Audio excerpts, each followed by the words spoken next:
بسم الله الرحمن الرحيم. أنا المواطن السيد عبد العزيز علي إبراهيم، محافظة الشرقية، مركز الحسينية، منطقة بحر البقر، قرية حتاشة. اللهم صل على سيدنا محمد. أنا بالنسبة لي والدي الله يرحمه اشترى جراتين مباني من جاره في سنة 86، وقال لنا الحدود بتاعتكم أهيت وابنوا عليها زي ما أنتم عاوزين. فجينا في سنة 2006 قمنا بالبناء وبنينا البيت بتاعنا مكون من طابقين.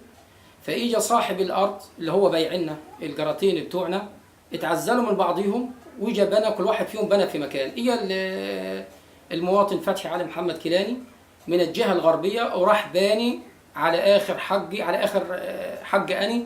فبقول له سيب لك متر واني متر، يبقى كده يعني اعملوا شارع مناصفة. دي الناس بتقول له الراجل اللي بيبني او البنا سيب لك مسافه او تهويه. قال لا، انا باني في ارضي، مش لازم لي اسيب اي مسافه افتح فيها شبابيك، انا هفتح هناك في ارضي، مش لازم لي افتح الناحيه دي حاجه خالص.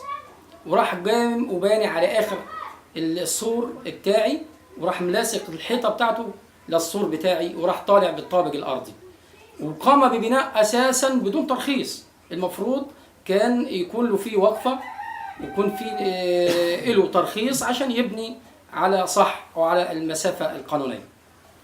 فاتفاجأنا بعد فترة من 3 شهور أو 4 شهور بعد بناءه قام ببناء الطابق الثاني.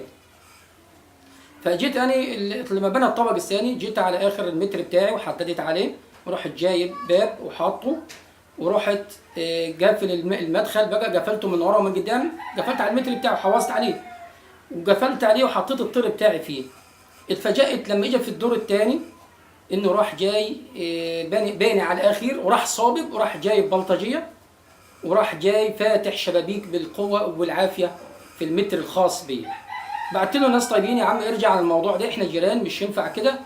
قال لا، ده انا هاخد منك البيت بتاعك، هاخد صفه الارض البيت بتاعك. طب يا عم مش ينفع تبص على حرمتي وتبص على بيتي وتبص على مكاني، ما ينفعش كده. قال لا، اقفل انت شباكك، المتر دي بتاعي انا هاخد، وهنزل كمان ماسورة مجاري. ما اقتنعش بالكلام ده، ما رضناش بيه. بعتنا له الجهات المختصة، عملت محضر في الشرطة بالواقعة باللي حصلت ديت، فالشرطة على طول على الفور حولتنا للوحدة المحلية اللي هي الجهة المختصة اللي هتفصل في الموضوع ده. اجت الوحدة المحلية عينت وكتبنا التقرير، والتقرير موجود في الورق، إن هو لا يجوز له فتح أي منافذ على المواطن السيد عبد العزيز، وإنه فتح بطريقة مباشرة ولم يترك المسافة القانونية لهذا لأنه يفتح شباك عن جاره.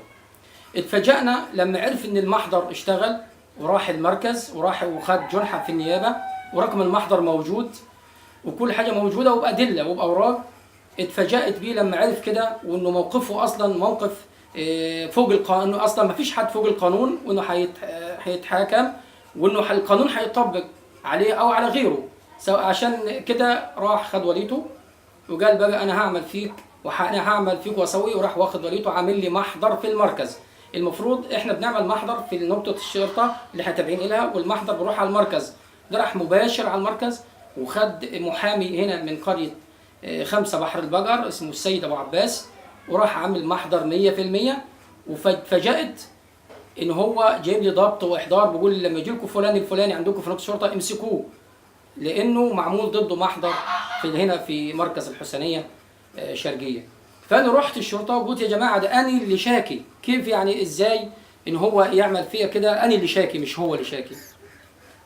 فاتفاجأت بالموضوع ده كله، ان هو عامل لي كده عشان يجبرني بالقوه الجبريه، وهددني انني اتنازل عن المحضر، وبدا يتصل بيا ويبعت لي ناس وكده، ناس من هم اللي بيقول انا هستغل النفوذ بتاعي، وان انا هخليك تتنازل عن المحضر بالقوه وبالعافيه وتترك بيتك، وهسجنك كمان، ومعايا مستشارين ومعايا ناس تسجنك ومش